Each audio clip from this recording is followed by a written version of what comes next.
Huge crowds gathering in the grandstands, lining the circuit of the Portuguese town of Porto. There you can see the beach flying in over the circuit, corner 1 on your left hand side, the straight over the flyover up to corners 3 and 4, and inside the Parque de Ciudade, the city park, is the paddock area. This track historically started racing in 1931, raced through the 30s for 3 or 4 years, then was revived in 1950, and it ran through until 1960 with years off in 57 and 59.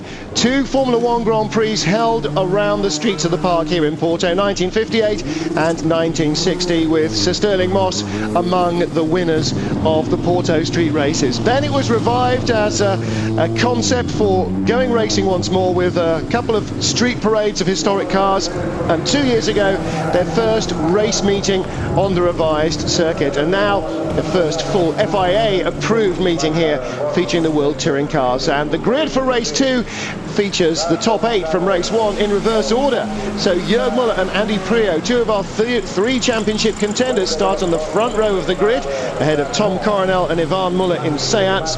The Seat of Gabriele Tarquini will line up 5th ahead of the 3 Chevrolets of Larini, Huff and Menu, who swept the podium in race 1. Interestingly, and perhaps crucially here, 9th on the grid is our championship leader Augusto Farfus, out of the points in race 1, and he might find it very hard even to make up as many as 1 place to get into the points in race 2. Thiago Monteiro, the local driver, had an utter nightmare, the man from the streets of Porto, but Jörg Müller raced away from the grid and hung on to 8th position through race 1 that had a long safety car period, and he and Andy Priaulx managed to stay ahead of Augusto Farfus to guarantee themselves the chance of a really good points haul here in race 2. And the crowds have been lining the street circuit and packing the grandstands through the support races, waiting for this second World Touring Car counter to get underway. Well, here you can see the cars that are most heavily laden with ballast. Among them, of course, Andy Priaulx and Jörg Müller, with Jörg on the maximum ballast, as is Augusto Farfus, 55 kilos for Andy Priaulx. Rob Huff only 5, Alan Menu only 10, Nicola Larini with 50 kilos, and those were our top 3 cars in race 1. I'm Martin Haven, alongside me David Leslie, and David, for a touring car driver, the chance to come and race on a circuit like this is sort of a mixed blessing, vastly challenging, but danger literally at every corner. Yes, but the challenging thing is what they look forward to more than anything else. The danger, they live with that day in, day out when they're driving. It doesn't matter what circuit you're going to, that element is always there. But to come to a circuit you've never been to before, to learn a completely new circuit, and then a road course circuit is always that much more interesting, because it's always narrow. You always have to be inch perfect, and if you're not inch perfect, like this gentleman here, Thiago Monteiro, hasn't been, he's the local hero, he's Portuguese, he comes from this area, and unfortunately he's not had the best of weekends so far. No, born and bred in Porto, and he was saying at the weekend that it's really bizarre because he knows these roads. This is the main avenue from the city down to the beaches. He knows the roads well, but he said, you know, quite often we go the wrong way down dual carriageways and so on. He's never raced here before because there's only ever been 1 race meeting in his life here, and he didn't partake in the historic race 2 years ago. He was far too busy in Formula 1. But now, with 2 driving errors that cost him a lot of time in qualifying, he started low down on the race 1 grid, and unfortunately he's in just as much trouble, 15th on the grid here for race 2. But nonetheless, phenomenal local support. He's the boy from Porto. There are 2 other Portuguese drivers in the field as well. In the Alfa Romeo, Miguel Freitas, and a little further up the order as well, a little further back down the order rather, we have Luis Pedro Magales, a newcomer to the series, who is currently in remission from lung cancer and is supporting lung cancer research and protection charities here in Portugal with his entry. A classmate of Pedro Lami's when he was a youngster racing here. So he's returned to the racing world at 36 years of age to try and help promote awareness of cancer, its causes and its treatments. And of course, one other Portuguese speaking driver on the grid, and that is our championship leader, the Brazilian Augusto Farfus. Well, the first race was dominated by the blue of Chevrolet. Alain Menu swept all before him in qualifying. He was 7/10 of a second clear of anyone else. His teammates made it 1, 2, 3 on the grid for Chevrolet, and away from the rolling start, despite his safety car in race 1, it was a 1, 2, 3 result as well. Possibly Chevrolet's biggest result ever, and that includes the momentous first win that Alain took at Brands Hatch last year. But again, with the reverse grid, they start with Menu in 8th, and in front of him his teammates Huff 7th and Larini 6th. They have got a tough job to try and get up towards the podium. In any other racetrack, they might have a slightly easier time of it, but trying to repeat even one of them on the podium here is going to be a phenomenal performance if they can manage it. It's very, very difficult, even on the big open race circuits where you've got roll-off areas, grass, gravel traps, etc. There, you can sometimes make it back through the field, but usually not that far off. Certainly not when you get towards the front of the grid, because it's very, very competitive indeed. But here you've got the added problem of you're on a road course. The road course that is just so narrow compared to most race circuits. A road course that says you have to be perfect in your driving all the time. No mistakes at all. Slightest mistake, you're into a wall, you've done a pile of damage. We looked at some of the damage after the first race. A couple of guys are not actually coming back out again. Tielemans is one of them.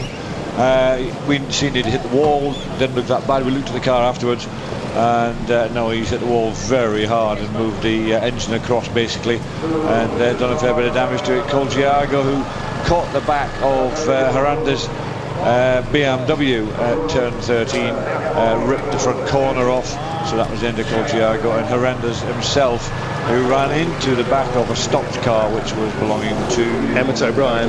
Yeah. And then had, as I said, Colgiago hit the back of himself. So that was Haranda's car out with damage front and rear. So those three guys won't actually be taking part. Emmett O'Brien is at the back of the grid as well, as is Luca Rangoni. They both suffered a lot of damage in the races, and they appealed to the stewards to be allowed to spend the time between the two races, all the time between the two races, fixing the cars, ready to get them out. So O'Brien and Rangoni will start on the last row of the grid, and their cars should be there. You saw there Augusto Farfus starting in 9th place with James Thompson alongside him in 10th. And the person with his head through the door was the race director, who of course speaks Portuguese, Eduardo Freitas. And I think maybe he'll be saying, now normally we know the rear wheel drives take off the start line like a bullet and can normally pass at least one row in front of them before they get to the first corner. Now, two things about that. One is it's really, really narrow on the start line, and there is nowhere to get past. If the two cars in front hold station and don't even move, then there's nowhere to go past. Secondly, where the start line is, that's where the corner starts. The first, not a proper corner, but just a kink in the road, a gentle kink round there. And well, that is officially still turn 19, so yes, it does add to the problems, because everybody's trying to funnel in from the right-hand side onto the racing line on the left. But you're right, Eduardo Freitas, in fact, going from, I think probably from Thompson and Farfus towards the front. We just saw him talking to Alain Menu as well, just to say, guys, you know, take care. Now, David, of course, the first race was a rolling start, which means that nobody can stall. It's your line. The real danger here is that we will get a staller. If we get a staller, we almost certainly will have a big pile-up, and if there's a staller at the front, then that might be a real problem. You heard Nicola Larini chatting to his race engineer here, talking about who's going to take the racing line and who isn't, and this is something that the team sorted out between themselves, the three Chevrolet drivers, into the first corner in race 1. There were 1, 2, 3 in the grid, and Alain Menu said afterwards, he said, I knew because I had Rob beside me and Nicola behind me, I could take it just a little bit conservatively into the first corner, make sure we all made it round. Rob Huff ran around the outside of Menu, but there was never a danger that they were going to hit each other or end up in the barriers. Menu got away. Larini allowed Huff to drop back into second place in front of him to preserve all three cars out of turn 1, and from then on they led the race to the checkered flag. Now, of course, you've got two BMWs on the front row of the grid. This time they may be from different teams, but overridingly they're racing for the same manufacturer, and Prio and Muller are professional enough to know that the only thing that must not happen in this race is that they take themselves out of a winning position. They've been running together for quite a while now, and you know, we've seen them racing nose to tail, where one's been slightly faster than the other, and it's been turn and turn around, and they really give each other a hard time but never touch each other. And as you said, it's an unwritten rule between the teammates. Yes, you can have fun with somebody else, whatever you want to do, but in your own manufacturer's team, then no, you have to be a good boy, you look after each other, you don't do anything untoward. And that generally goes for all the teams. Having said that, we have seen one or two Seat guys run into each other. Maybe they weren't listening at the driver's briefing, I'm not sure, but generally that's what happens. You will not have an accident with your teammates. Well, here's the cars that's third on the grid. Tom Coronel's 7 points, David. All but one of them came today. 6 points here, and that means that Tom has really got a long, beg pardon, 1 point here. Tom has got a long way to go in the championship. 3 points here. I'll get it right eventually. But he's third on the grid now. He's been really in the doldrums since the beginning of the season, but now they've got the car set up properly. It's really flying here, and I really think he fancies his chances of finishing on the podium. In front of him, of course, the reigning double world champion from Guernsey in the Channel Islands, Andy Prio, and his BMW. And there is no chance at all from a standing start that either of the Seats on row 2 are going to outstart Jörg Muller here, our pole sitter, or Andy Prio alongside him. The advantage that the BMWs have is that as a car accelerates, the weight goes back, the nose of the car rises. Even with this sort of race suspension, the weight is transferred inside the car over the rear wheels. And of course, in a BMW, rear wheel drive, that helps the traction by putting more weight on the rear wheels at a standing start, whereas the front wheel drive car, the front end, gets lighter and it's more prone to spinning the wheels. Having said that, where you see Prio's car now, beside him is a very dusty footpath, and a lot of very fine dusty sand has been blowing onto the circuit from that side for the entire day, with a lot of leaves as well. So it's a pretty slippery, dirty side of the racetrack, and that might just give the orange car there of Tom Coronel a slender chance of making it into the first corner in second place ahead of Prio, but it is a thin chance. It's a thin chance, and I'm pretty sure you'll see when Andy comes back to that starting position, he will be a little bit towards the centre of the road, not on the white line certainly, but not right over to the right hand side where it's really, really dirty. Well, you can see, look at Jörg Muller's car there at the front, right square in the middle of his grid box. Prio over towards the left hand side, sort of in, sort of out. But this is how they're going to start then, with Muller and Prio for BMW, Coronel, Muller and Tarquini in Seats, then the 3 Chevrolets ahead of Augusto Farfus, our points leader, and the Alfa Romeo of James Thompson, who would love to even get 1 point here from this street circuit at Porto.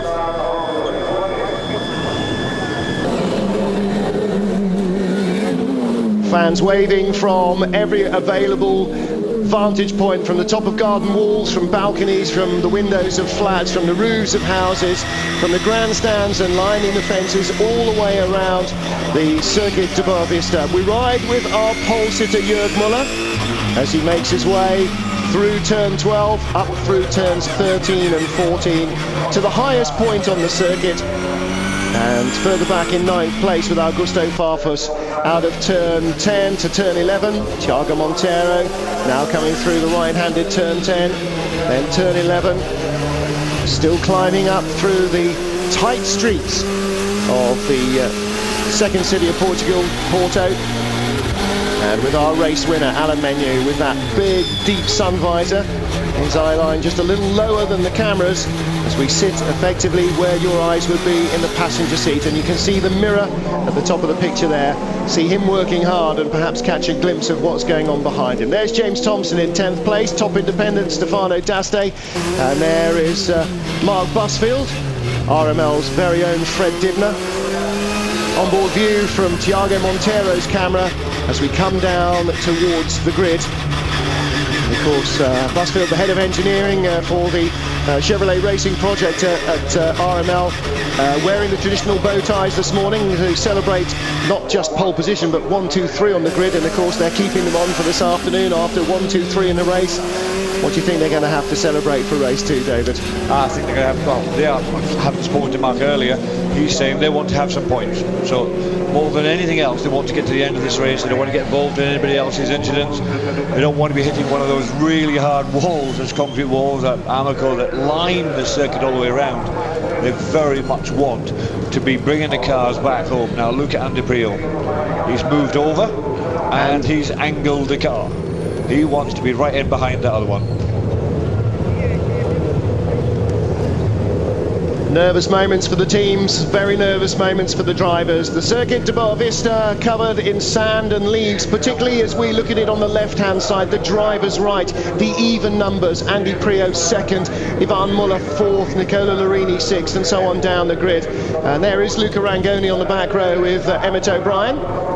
The final starters are in place, the red lights are going to come on, all 5, and then I expect a very quick change, and it is. Andy Prio dives down the inside, and here comes Farfus, and that's a gap. Nicola Larini, Alan Menu rather, did not get away at all quickly in the curve. Already Farfus is in the points. He's got by Larini, he's got by Huff, Menu and Huff rather, and Larini is the only Chevrolet in front of him, so one of the Chevys already out of the points. As Jürgen Müller and Andy Prio depart into the middle distance, that is the very last that we will see of anybody challenging them, and already Jürgen Müller slides into corner 3. Farfus is coming up well, the executive engineering car of the Independent as well. Pierre-Yves Courtal's making a couple of good moves. He's got past Thompson, so that's a very good start from him. A couple of cars running very wide out of turn 4. They may well lose places, and Menu coming very quickly alongside Farfus. I think Farfus bit off a little more than he could chew, and Menu drafts by him, so Farfus back down into 8th place. Coronel's 3rd, Tarquini and Muller 4th and 5th. In which order?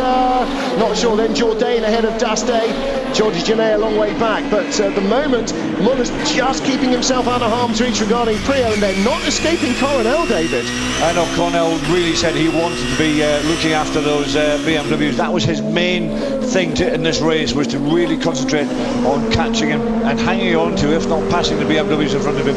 He really wasn't going to be worried about anyone behind him. He believes he's got the pace to just worry about the guys in front. He knew the BMWs would be really fast off the start line. He knew that would be a difficult thing for him to hang on to them, but he's out there trying to do that, not worrying about the work Seat that's behind him. And there we are coming up to that really difficult turn 12.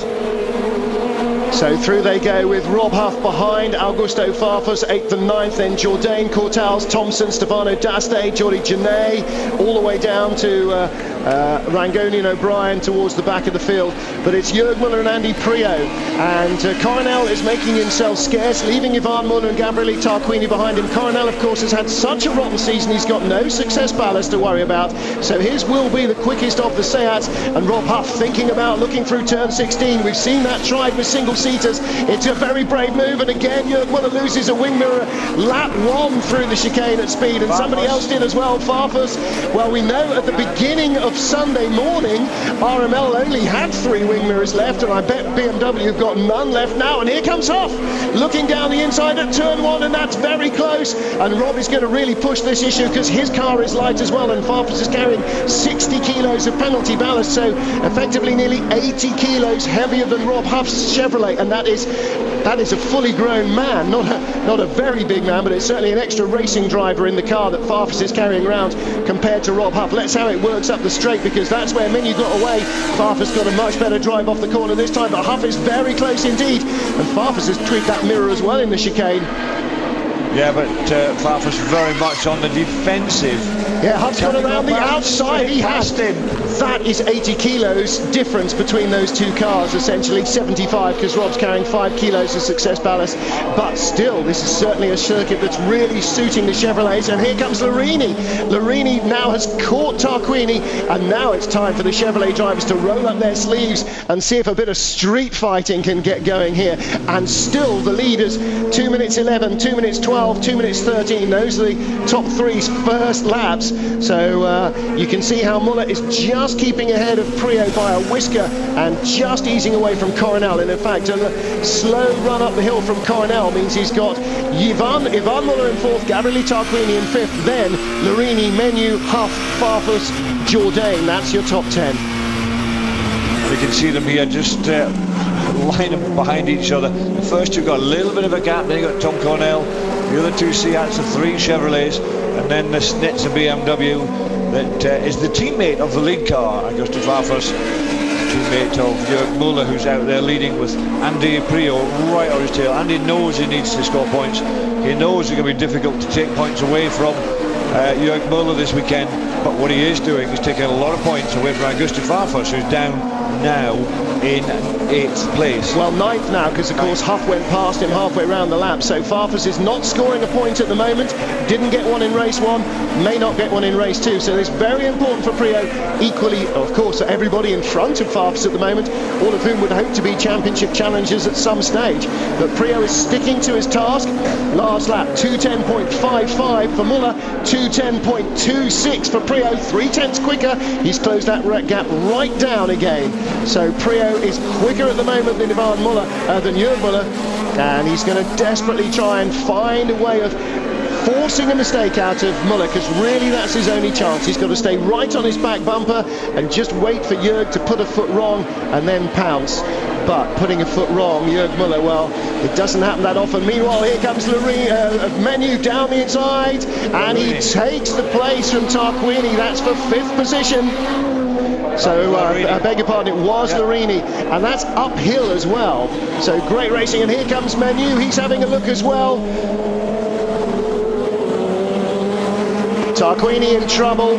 He was passed by Larini carrying 50 kilos of success ballast, and I don't think it'll be BMW complaining most about the performance of the Chevrolets here. It might well be Seat, but certainly all the teams now very fed up with the continual changes of weight up and down from all the different cars from race to race. Nobody knows what weight they're going to be expected to race with when they pack the cars on the trucks and head away from the factory. Look here at the start. Watch Farfus further back behind the blue Chevrolets. Very slow getaway from Pole Sitter Alan Menu on that dirty side of the track. The one person that did seem to bite was him. There goes Farfus, gets around the outside of Huff, but look how filthy it was. Stefano Dastley went by. We didn't pick that up, but Menu got by him before they got to turn 4 anyway, and then within a lap he was back in front of Farfus, and Larini is the man on the charge. Now he was 3rd in qualifying, David, 3rd in race 1. He looks like, I mean, he's the lead Chevrolet point scorer at the moment. He looks like the man who really wants to work his way up the order, and he's got on with the job in hand very well indeed. And it's very, very difficult, as we've said time and time again, to get past anybody on this narrow circuit. But you know, he's shown it can be done. Yes, he's got a really good car, and yes, obviously he gets very good drive out of the corner, but that corner onto that straight at turn 4, remember, is a 1st gear corner for most of these guys. So you're going from 1st all the way up to 6th to maximum speed, 212 kilometers an hour, before you brake to go through that chicane halfway up the dual carriageway. So out of this corner in 1st gear, I think it's that acceleration, maybe the torque it's in the Chevrolet engine that's over and above what Seat have got. Now then, Larini did it last time.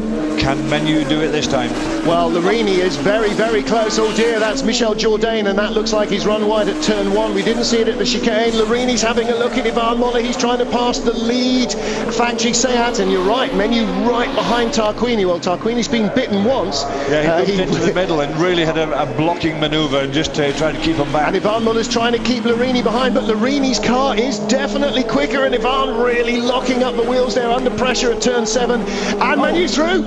Menu got through. Yes, that was a mistake by Tarquini. Huff's going around the outside. It's going right. Well, Rob Huff wants the points rather than to have an incident and be passed by Farfus. So Rob Huff just has to keep the powder dry, and Farfus is right with him now. Tarquini is slowing, I think. Tarquini just lost momentum when he got passed by Menu there. Yep. He just lost that momentum, and then his biggest problem was to try and keep Huff behind him rather than concentrate on what he was doing to try and keep going forward. So but scrambling, yes, he's just going to be watching his mirror all the time. With Menu mistake. Locks up half a car's width is all you need, because as soon as the driver moves offline, he's on the dirty side and he can't worry about defending. He's got to desperately avoid thumping something on the outside. So the moment you make a mistake and go offline, forget defense. You've just got to survive the corner, and that's the real thing that bites you, even if you don't touch the wall on the street track. You can see how much dust there is still in the air, David. I mean, there's even more than yesterday afternoon. We thought it was pretty filthy yesterday afternoon, but the wind is really blowing a lot of dust and debris from the building sites and from the spectator areas nearby, and it's all over the track. Looks very dramatic, but it is, of course, just reducing the grip level as the race goes on.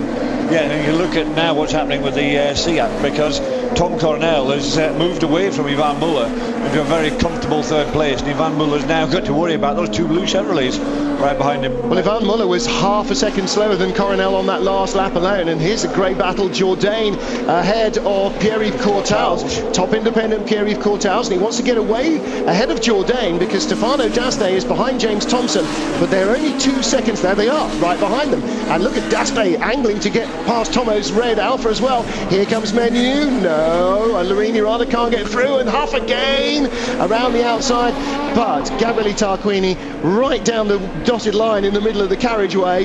If you want to get by, you're going to have to suck the width of that car in a little bit narrower. Oh, look up from Jürgen Muller. Here's a chance for Brio, and he missed a gear, and he was scrambling there. He missed a gear and he has to give way. That's exactly what happened with Tarquini. The scramble to get around that corner, once that tiny lockup pushes you even a foot offline, and look how close now Coronel is. It's a three-way battle. And Larini. Oh, Larini's got by. Larini's got by Ivan Muller. You're absolutely right. So Larini up to fourth rather, and Huff still trying to get by Gabriele Tarquini. Looking back now from Jürg.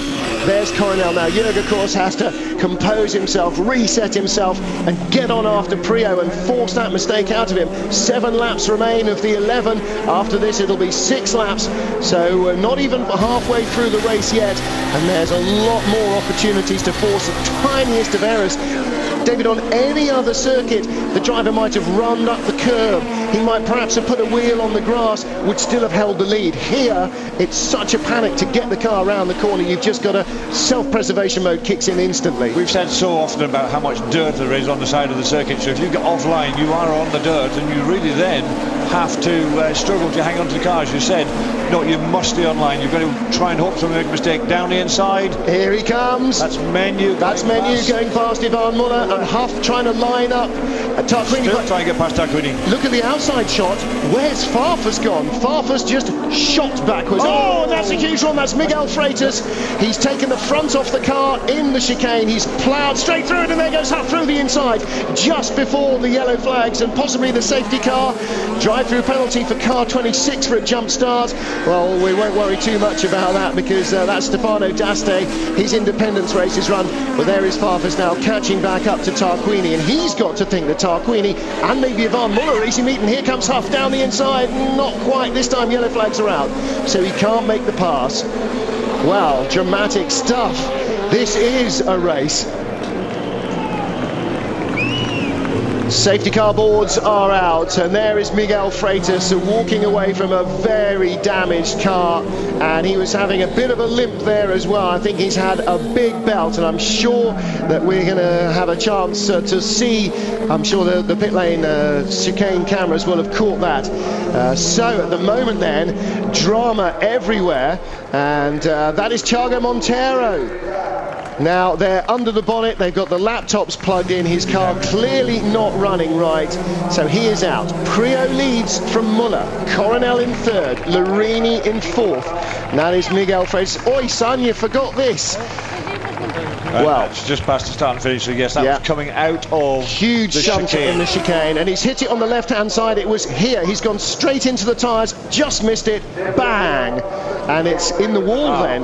He's hit there, the slapped, wall. And it's twisted him round, and he's, oh, that's nasty, and that is a big impact. No wonder he was limping. Emmett O'Brien will have done well to avoid the bouncing wheels, but we are under safety car conditions at mid-race distance here in Porto. What a dramatic race this is. And 7. Well, this is the onboard view of Andy Priaulx passing for the lead. Jörg Muller's mistake. And David, it's exactly what Priaulx was trying to force all the way through, right up behind his teammate. No touching, but push, push, push, push, push. And the tiniest error by Jörg Muller, just a foot off line, scrambling to get round the corner. I tell you what, Dickie Bird, you ought to be careful about being out on this track. These guys don't stop for anybody. And there went his lead that he worked to hold on to for 5 laps. That's exactly what happens around such a tight course. You've really got to hassle the guy in front of you. Look to the right, look to the left. We've seen it with the International Formula Masters earlier on. And the guy in front then starts to check his mirrors instead of checking what's going on. Well, this is why we're under safety car. Miguel Freitas losing it in the chicane, just twacking the tyres, which pitched him into the outside wall, which then spat him across the road. Could perhaps have got away with it a little lighter if he'd hit the tyres more substantially with the back and spun out. But as it was, big hit in the wall, and unfortunately, looks as though he's really jarred his legs against the pedals. Well, the flatbed truck is there, but it'll need to go all the way down to turn 1 to come off the circuit. So I think perhaps, well, we are on lap 7 now, and I think perhaps it'll take another 2. But oh goodness, now that's going to further spread muck and debris around the track, so they'll need to do a lot of sweeping up, David, afterwards. Yeah, it does only have 3 wheels on it. It's amazing how many cars have ended up with 3 wheels this weekend. James Thompson was one who ended up with 3 wheels, and so did Roberto Colgiago. In the first race he ended up with 3 wheels. So but look at that muck that's in the grill of Andy Priaulx's car. Yes, right at the centre. We were talking about the plastic bags, there's leaves and everything else that's floating around. The guys, the teams, the engineers were worrying about that, really worrying about how much muck was on the circuit, and if it got into the radiators, what temperature would the engine go up to. What they're going to do now is drag what's left of that Alfa Romeo unceremoniously into the pit exit, and then out, in fact, right behind us. It'll be dragged in right behind our TV compound here. So that will help, but I'm sure that the moment the last car in the queue goes by, the marshals will be out frantically sweeping for the next 2 minutes until the safety car comes down the straight towards them again, trying to get the debris out of the way. They'll have the big stiff brooms out. They'll probably put a bit of sand or quick dry down to try and absorb any fluid that's down there, because the last thing you want is a nice slick of oil there as well.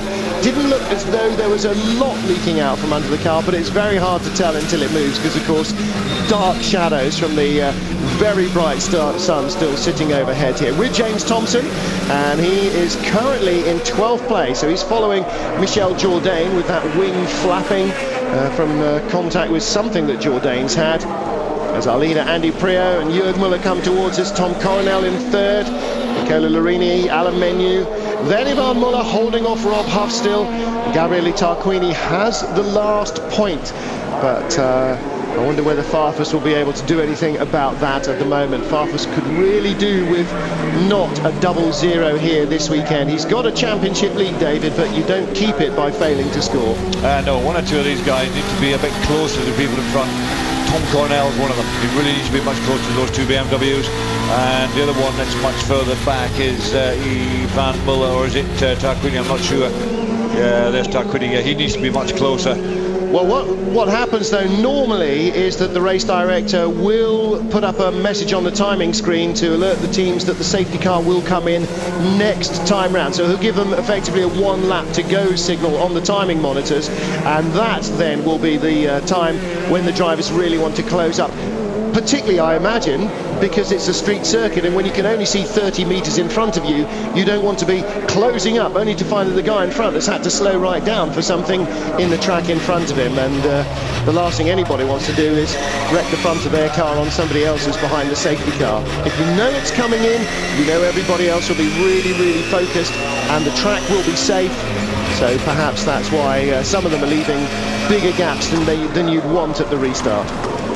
But coming down from the top of the hill to the start and finish, the lights still on the safety car, so that'll be 1 more lap anyway. That I would think probably the next time round, I would take an educated guess that the safety car will come in, but this time all having closed up a bit, coming down this big long straight through the chicane there. There you see right in the front, in the centre of Andy Priaulx's car, all that dirt. It's in the grill there.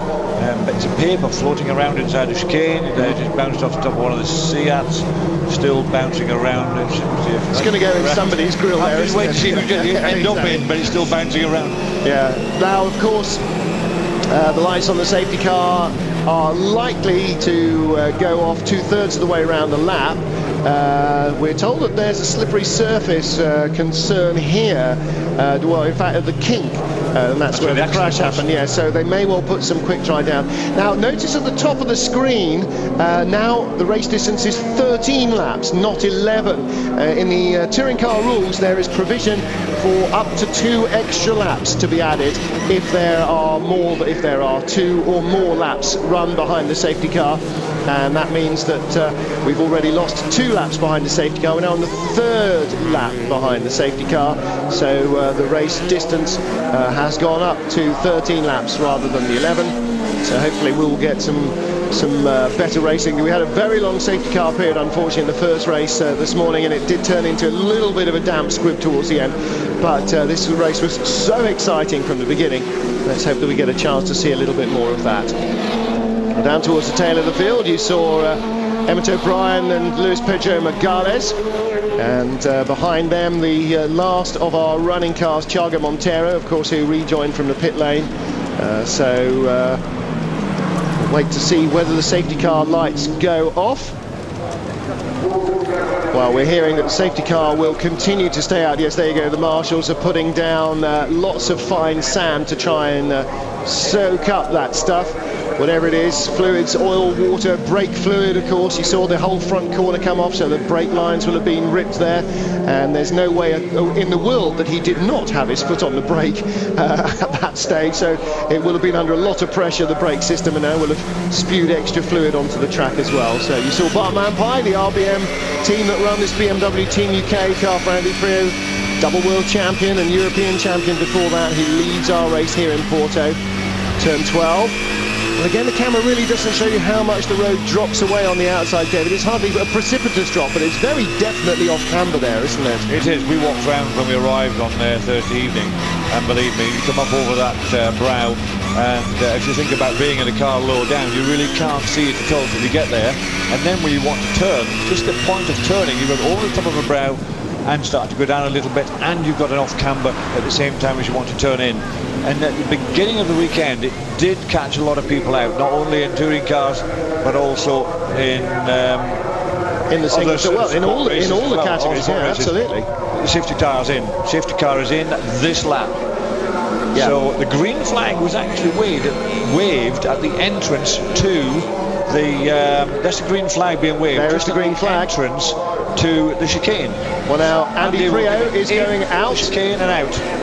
So we're restarting, we're under green flags, away goes Prio, Jürg Müller behind him. Now that was a very unusual restart, and Thompson way clear of the rest of them as Müller is under pressure from Coronel, and Coronel's under pressure as well from Larini. Then Menu, Huff going around the outside of Ivan Müller, can't make it through there. Can he make some ground up through turn 2? Jürg Müller really did not restart well at all through the chicane, and he's in deep trouble because Coronel's car is lighter, and the Chevrolets we know are lighter and quicker, apart from Larini, whose car is very heavy. Between the two yellow and blue Seats there is Rob Huff, and then Augusto Farfus still chasing Tarquini. Up the hill comes Farfus. Tarquini counters, that's his move. Farfus is going to have to try and go around the outside, but he hasn't got the head of steam. But look right behind him, here comes Pierre-Yves Cortals trying to take 9th place off Augusto Farfus, and here is Huff desperately trying to get by. Oh, big lock up from Ivan Müller. Here's a chance for Huffy. If Ivan Müller can't make it through the chicane properly, he can though. He makes it through safely. So Huff has got to keep up that pressure up to turn 7, because that is a passing place. Into the chicane is somewhere just to have an accident, really. Oh, look up from Huff, and he makes it round wide, but that leaves him open to attack from behind, and behind him was Tarquini. Has Tarquini come back? We're looking back from Jürg Müller in second. We'll have to catch up with the Huff-Tarquini battle in a moment. Yes, Tarquini's got back in front, and no, he hasn't. No, Tarquini's been passed by Farfus, so Farfus is 8th with 1 point. Huff is in 7th place.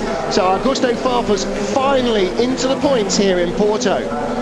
Well, what a dramatic restart, and on board here with Augusto Farfus. This is how it happened, diving in the inside of Gabriele Tarquini, and we haven't seen a pass up there in turn 8 before now, but now that's been inaugurated as a passing place. Andy Prio hammers down the hill, and David, how much more relaxed must he be feeling now, having seen Jörg Müller vanish backwards, Felix Porchero going very slowly down the hill there. He's got a problem, he's dropping like a stone, but Prio's got breathing space, a second 1.8 ahead of Jörg Müller at the line. Now he's got breathing space, 10 laps completed, 3 to go including this one, and look at that, that's his race made. Now he's just got to concentrate, leave Jörg to deal with all the stuff behind. That's right, he made that break, he knew where the flag was to start the restart the race, and he just accelerated through and straight out of that chicane, and caught Jörg Müller napping just a little bit. The people who were really napping were the work Seat drivers, those yellow Seats. They were all way behind where they should have been, and just not really quite on it. But let's see what Rob Huff can do coming up here, because remember, he's still going to get past Yvan Müller, and it took him a while to get past Gabriele Tarquini, and he would like to be up with his teammates who are just ahead. Oh, it's third, it's the battle for third. Larini, oh, and he touches Menu trying to find a way around on the outside, will stay out of trouble.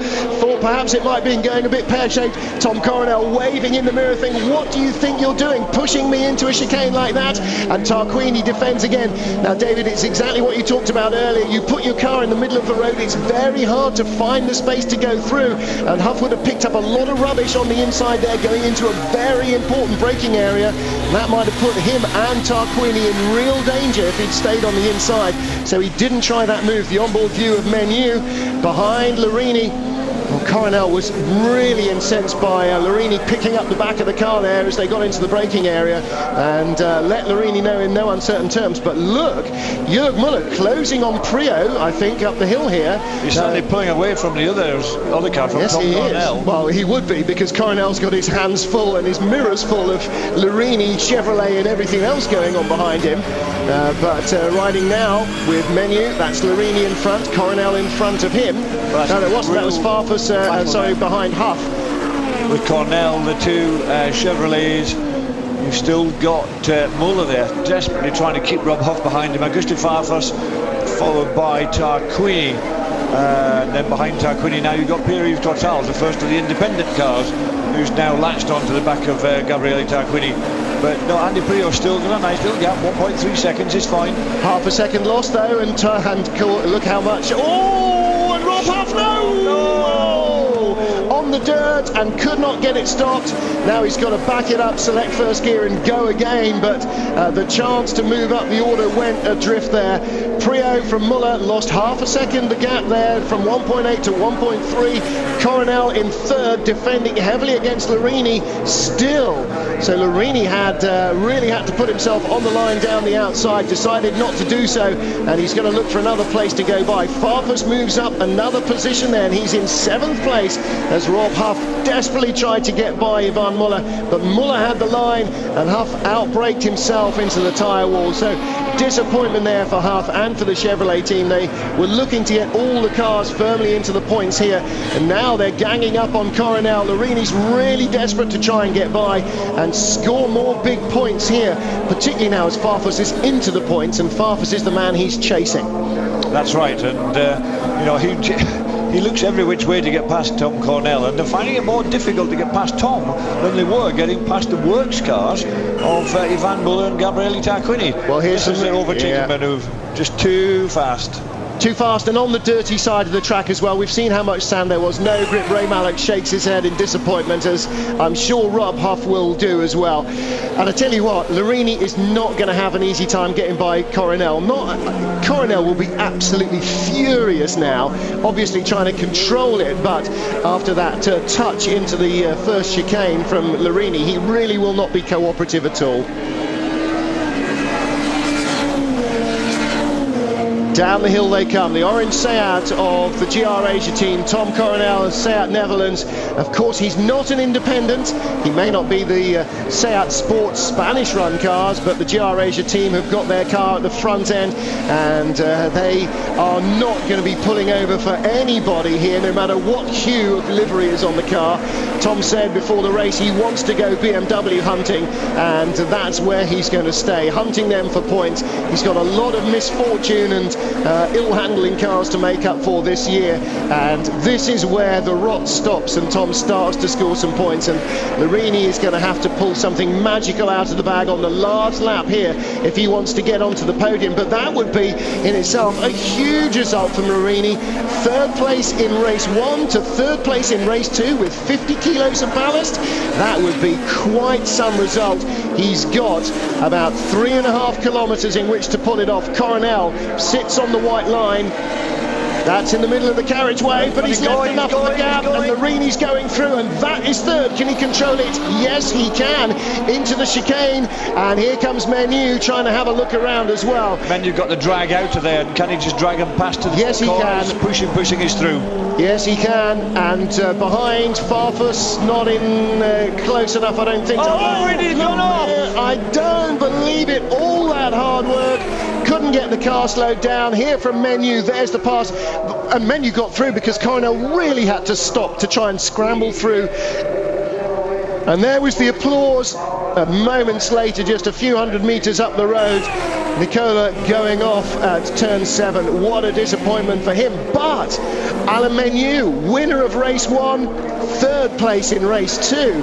My goodness, now he's really on a roll here, isn't he? Augusto Farfus up to 6th. Yes, that's very important for Farfus. It looked at the safety car period as though he might not even have got 1 point, but now he is up into 6th position rather than 8th, and he's looking for 5th as well. Larini can't believe his bad luck. Prio is going to come down through the final couple of corners, racing into the chicane for the final time. The finish line is literally at the exit of the chicane. As he turns in, he'll see the checkered flag being ready. There it is, victory for the first time in 2007 for the world champion. Prio said it was about time he won a race, and he has. Jörg Muller in 2nd place, Alain Menu in 3rd. Oh, I don't believe it. Janae tangling on the final corner, or the final couple of corners, but RBM, BMW Team UK, and whatever plastic bag is on the front, winning here, and Larini cannot believe it. Chevrolet's highest scoring driver so far this season. He's already resigned himself to the fact that he's not going to win because he's been carrying so much ballast for so long, but 3rd place would have been a phenomenal result for him. In the end, he couldn't quite get the car slowed halfway around the final lap, just couldn't do it, and his teammate Alain Menu picked up 3rd position ahead of Tom Coronel in 4th. Wow, well, race 1 may not have been the most thrilling. In fact, Andy Prio after race 1 was saying that's possibly the dullest touring car race I've been involved in. But race 2 kept us waiting, but made up for it in spades. What a race! What a race! So, as with most things, the driver's getting more familiar with the track, more familiar with the conditions, just that extra nanosecond more confidence, and suddenly it was electrifying. The safety car period in the middle didn't take any of the sting out of the end of the race either. It was drama right up through the final lap and into the final few corners. Nicola Larini can't believe his luck. And Andy Prio, well, up until this race, David, he'd only led a single lap all year long. That's right, and he was just saying, you know, 3rd in the championship, had some great results, but only just 1 lap led. And you know, he wanted to change that this time, and this is what happened. Oh, Zanardi and Janae, this is 13 and 14, and Alex, that was never on. You know, you were turned around by Farfus trying something at 13 in race 1. Oh, and Emmett O'Brien got punted from behind. Nearly took a marshal out. Well, powerless to help there. He was on the brakes because he saw what was going on, and he got hit from behind. And that's exactly why the marshals who do this job for free risk their own lives for no payment, and in most countries don't even get a free lunch out of it, should be the ones who are most really predominantly affected. Andy Prio picking up rubbish on the tyres to make sure the ride height is as advantageous as possible, to make sure nothing goes wrong with it. That's why the marshals need to be protected. In fact, the race director Eduardo Freitas here, his marshals were on track from 6 yesterday morning till 10 last night, working with one packed lunch each man that was handed to them in the morning. 16 hours at the circuit, and they were then, as a reward for their hard efforts through what was a really trying day, taken out and fed at a local restaurant in one of the big hotels in town that some of the teams are staying in. So certainly the race directors here really looking after their marshals, and that's a phenomenal thing. It's what should happen a lot more often. Well, there you see Joe, Andy Prio's wife, and his dad Graham himself, a former British hill climb champion, and the whole Guernsey Massive, as the BMW DJ would probably have it here, to support Prio, double world champion, and for the first time this year a race winner. Yes, he's thrilled with that. Come on, revving the nuts off the engine just to celebrate. So victory for Prio, second for Jürg Müller, third for Alain Menu. And well-taken opportunities were the way to go today. Work for the break and then capitalise.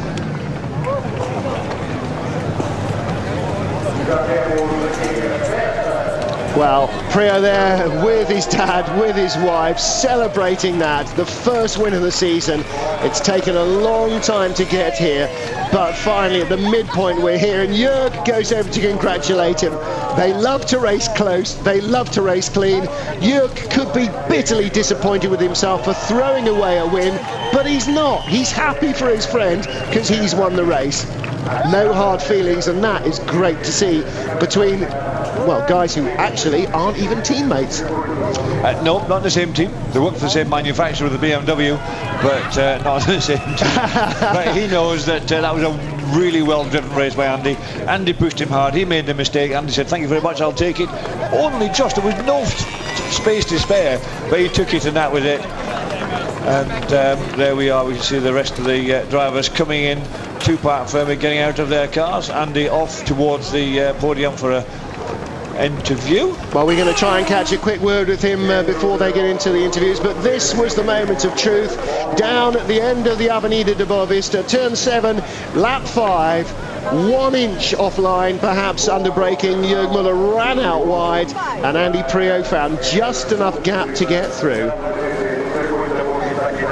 Well, somewhere down in the midst of the throng is Andy Prio. Let's hear from him now. Andy Prio, finally the first win of the season. How is it? Yeah, it's fantastic. I mean, it's a real difficult track to lead around here. As Jörg found out, all the braking points are pretty difficult to find. So I'm really pleased to take a win that way. Pretty heavy on the weight. There should have been a win in Zandvoort. There maybe should have been a win in Brno, but cream always rises to the surface, and we're getting there. Thank you. Nice turn of phrase. Well, Lewis Hamilton may not have won the British Grand Prix, but certainly something for British motorsport fans to celebrate today. And the big news in the championship is that Augusto Farfus no longer leads. Jürg Müller is our new championship leader again. Jürg leads from Augusto Farfus and Andy Prio by 2 points. So the same 3 BMWs in the top 3, but in different order, and the gap's closed right back up again. And behind them, all sorts of other changes up and down the order as well. So a fantastic second race, and that, I think, David Leslie, really puts the seal of approval, certainly from me, on this racetrack at Porto. It's just been a great final race here from the touring car drivers. Really exciting all the way through. And for Piri Tortals to be the highest placed of the privateer guys as well. He was up there in 8th place, scoring a point overall, and that was a good step forward for him, and that will help him without doubt in the privateer championship.